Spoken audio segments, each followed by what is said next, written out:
Welcome back. Radio city joke સ્ટુડિયોમાં આપનું સ્વાગત છે. કિશોર કાકા અને કાકી બંને સ્ટુડિયોમાં સાથે બેઠા છે. ક્યાં વાત હે? એ સાંભળો, તમને ખબર છે આપણા પાડોશી કેટલા સારા કહેવાય? આપણા રસોડાની બારી તૂટી ગયેલી ને તો બાજુવાળા આઈને ફિક્સ કરી ગયા. બોલો. હા, તે કેમ કરી ગયા ખબર છે? સારા માણસો છે એટલે.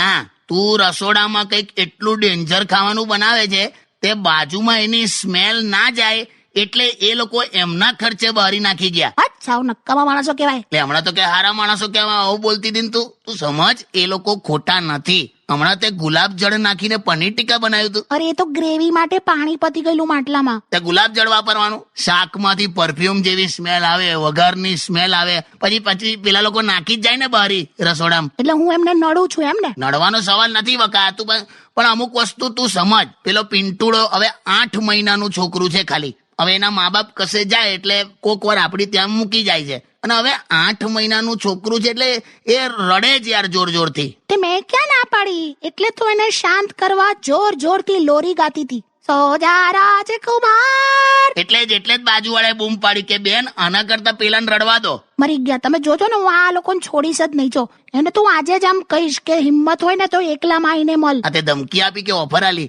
ધમકી. હારું લી. હા, આ સોંગ સાંભળ ચાલ.